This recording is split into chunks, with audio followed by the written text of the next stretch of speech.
Hey, and welcome back to another video. So this is not a repair video or anything like that. This is just another one of my informal introduction kind of videos to a new phone that I bought. What we have today is this. It's a Nokia N9, and I'm definitely going to be covering a lot of things on this phone in time to come because I always wanted one of these phones. This is the successor to the N8, and I'll be bringing the N8 out, plus another phone that this phone kind of resembles and was kind of released at the same time with, the Lumia 800. But we'll take a look at this phone. But before we jump right in, don't forget to hit that like button and check out my channel. And if you like what you see, please consider hitting the subscribe button as it helps me out a lot. Also, hit that bell notification button to get notified whenever I upload new content.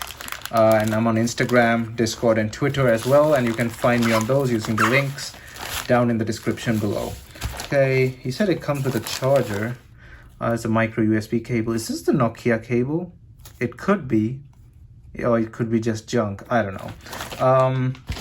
There's nothing else in the bag. So this phone works 100%. It just has a crack on its plastic, so not on the screen, just the plastic, and I'm fine with that. So there are N9s on eBay. However, the issue with the N9s on eBay is that a lot of them are like refurbished, so they have their bodies have been replaced with duplicates. The bodies are not original. I don't want anything to do with those phones. I like the phone the way it was released with the original housing and body and stuff. This one has a crack on its plastic, as you see there, and this thing, the flap here, this is made out of metal, I think. Oh, and it's made out of plastic. It's kind of cracked, but it still closes properly. Well, not entirely properly, but it'll do the trick. This opens like that. That's the SIM card tray. Keep that to the side. I'll have to take a look at this in the future. Let's get this off. So this phone turns on and everything. Let me get this off first, and let me go ahead and grab the Lumia 800 and the N8 and be right back. Okay, so we have the bunch here. We got the N8, we got one 800 and another 800 Nokia Lumia 800. So this looks, let me get this thing out of its case, or maybe let's just compare it with the white one. As you can see, they're quite identical, the button placements and stuff. The N9 is slightly bigger, and the display is also slightly bigger. This is 3.7 inches, and this is 3.5, I think. So slightly bigger, but overall identical looking phones. The microphone placement, the logo placement and everything. No front camera. Well, this thing has no front camera. This thing has a front camera down here. The N9's front camera is down there because there's a bunch of other stuff that needed going up. If you didn't know, the Lumia 800 is the first Nokia Windows phone available in the US. And I've done a bunch of videos on those. You can find them on my channel. Let's turn on the N9 and see. So the N9 runs MeeGo, and it's kind of a downgrade from the N8 because the body is now the polycarbonate plastic. Don't get me wrong, the polycarbonate plastic is way better than the plastic crap that we have today. This unibody polycarbonate was really high quality. It's the only thing that was one step down from actual metal. Now the N8 is made out of full metal, the bottom is plastic. The N8's camera, despite being slightly older, was way better.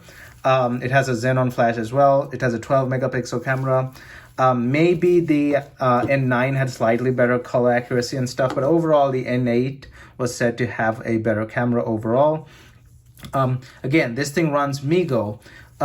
This thing runs Bell. The final update was Bell. The batteries are low on all these phones, so I'm not going to turn them on, but we'll wait and see till this thing turns on. Okay, so we're in, and this is the MeeGo operating system. There's a bunch of games installed. We got Angry Birds, Galaxy on Fire 2, Need for Speed Shift, RF 2000. What the hell is RF 2011? I don't know. And this is the general setup. Now the home button on this thing, there is no home button. This thing had just the up swipe thing even before the iPhones and the other phones. And I believe this thing has no home screen. this is the home screen, I think. There's no home screen to go to. I've never used MeeGo. This is the first time I'm ever even using one of these things. So let's open the camera there. Use GPS, nope. So we have the back camera. Let's check if the front one works. How do I switch? Is that portrait? No, automatic. How do I switch to the front camera? There is one, it's down here, but how do I switch? No items. That's strange. Macro, blah blah blah blah blah. Show grid lines, face detection, continuous shutter. That's strange. How do I switch to the front camera? Do I click portrait? No. How on earth do I switch to the front camera? I'll have to check that out later. It's set to default 7 megapixel. I guess you can select 8. Oh no, 7 is the max. So I guess the 8 megapixel is the upscale. We have ISO settings and all the other stuff. Kind of a interesting camera interface there. I'm just wondering, how do I get that to turn on? Is it that? No, that's the photo. It's pretty strange. That's video. This has no dedicated camera button, but you can still take photos with the volume shutter. So let's go back. Sorry about that, my camera cut out. So what I was going to do is see if this thing is running MeeGo. I believe it's called Harmattan. That's the final update about product, I guess. Nokia N9 MeeGo 1.2 Harmattan. There we go. Blah, blah, blah, blah, blah. Let's go back, sync and backup. Let's see, is there any other information? Battery. There's quite a lot of settings on this thing. Battery is 21%. It tells you the battery condition too. Wow, this thing had a lot of features. This is, by the way, this is 2011. It tells you the battery health and the battery condition. iPhones didn't have that at the time, and Androids, you had to get a separate specific app for it. So a lot of settings. It has NFC. Like I said, the battery's there as well. The display. It's an AMOLED display, by the way. Turn on display by double tapping. No, I'll turn that off. Color profile, vivid. Let's put it to normal. I do not want to screw up this display, because AMOLEDs, like you know, they over time get image burn. Surprisingly, these phones, none of them have image burn, which is strange, because, well, not strange actually. Nokia's, and I've said it before, Nokia's, their AMOLED technology is a bit better than all. Sorry about that, my camera cut out again. I'm running out of storage on this phone. What I was saying was the Nokia cameras were not as great as the Samsungs in terms of like display quality, but in terms of longevity, they were much better. They're not even image burn, but while phones like simple Galaxy S6s, S7s, they're already having image burn problems. So this is quite interesting, the OS. I want to play around with this a bit and see later on. No notification center, as I see. I'm going to go ahead and try and connect this to the internet and be right back. So off camera, I had some time to screw around with it, and I kind of get the hang of MeeGo. And there's a lot of talk about this thing that I can't cover in a simple video like this. So eventually I'll do a full video on this. But the now let's just get a bit technical. I think this is the only phone ever released with MeeGo. I'm pretty sure of that.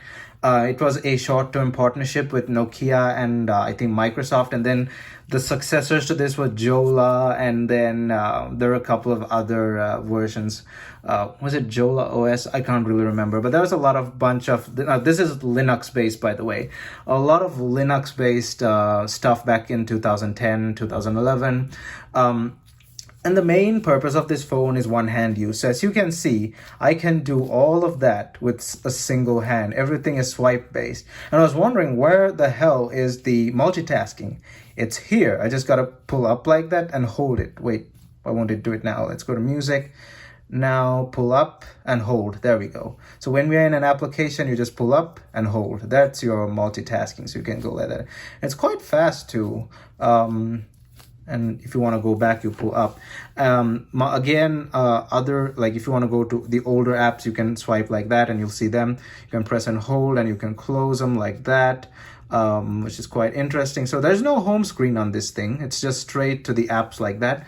Notifications, I was wrong earlier. I said there is no notifications. No, it's the notifications is on this side. I don't have any notifications now, but it shows me notifications. When you pull down like that, or you pull down and hold like that, you get Wi-Fi and all the other stuff. Why isn't it doing that now? Or you press and hold. Oh yeah, so if you want to bring that thing from up, you press and hold like that, and then that's how you get. So press, hold, and then the thing comes from the top. But that's not notifications, that's like information, SIM card, blah, blah, blah, blah, blah, Wi-Fi connections, etc. The game, let's try and open Galaxy on Fire 2, if this thing will even run. I loved this game when I was a kid. Fish Labs, let's see. I destroyed the display on my iPod Touch 4th generation playing this game because I played it so much. Let's see if there's an old game. No. The intro to this game is quite funny. I remember. So I think you're ambushed by pirates in blah blah blah blah blah blah blah. You're ambushed by pirates when you make like an unannounced space jump, or your hyperdrive malfunctions or something. Blah blah blah blah. This game is quite interesting. I know you face off against 3 pirates at the beginning of this, and then your hyperdrive malfunctions. So this was a quite popular game back in the day. Oh, here there. I wonder if this game was built into the phone or the previous owner installed it. Probably pre-installed. Let's see if I can show some gameplay off. This phone still plays everything quite come on, skip. Oh right, so you can skip cutscenes like that. Never mind.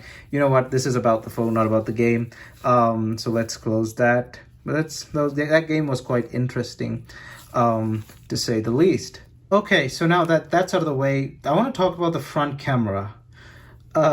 It's kind of strange. You can't turn on the front camera, not without an app called G-Talk. Now, the App Store on this thing does not work anymore. I tried, it does not connect. Obviously, there are Android versions of the Android Store that don't work. So you can imagine that this store is not going to work at all. You cannot use the front camera unless it's for certain apps.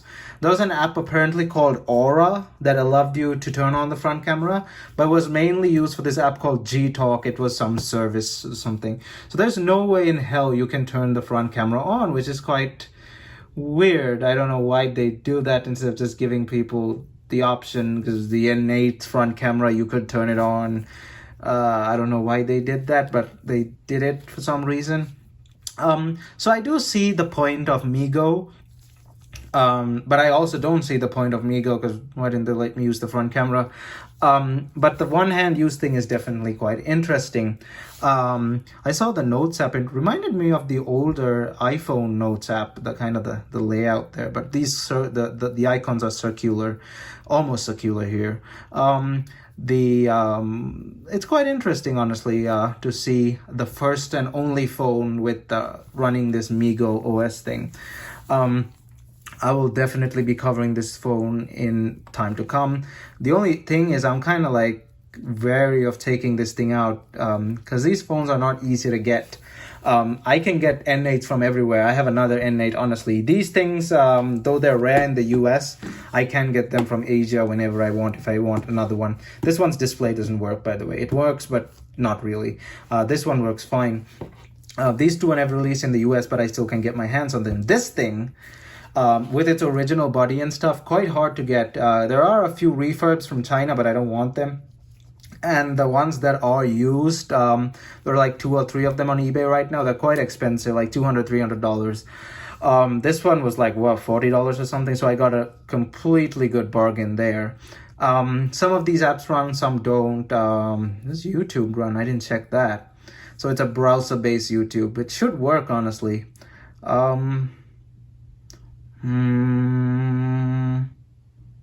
It'll probably eventually load, but I don't think it'll do now. Oh, a certificate. Continue anyway. Okay, there we go. So yeah, YouTube should load since it's going off the browser. Yeah. Security couldn't load. Oh boy. Yeah, whatever. It's something to do with the security certificate. Let's deal with that later. Why won't that close? Okay. So that's a quite interesting phone. I'm still perplexed as to why they won't let us use the front camera. Let me know down in the comments why anyone would make that decision if you're a software developer, why you would not let people use the front camera. It's just sitting there. Why did someone else have to make another app called Aura just to make the front camera work? But I guess they had their reasoning.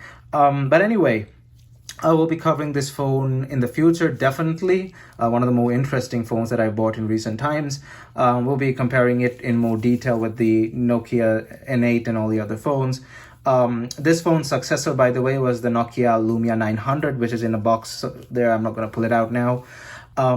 But yeah, we'll cover this phone in the future, so stay tuned for that. Hit that subscribe button and that like button as well. Thanks for watching, and I'll see you guys in my next video. Thumbs up.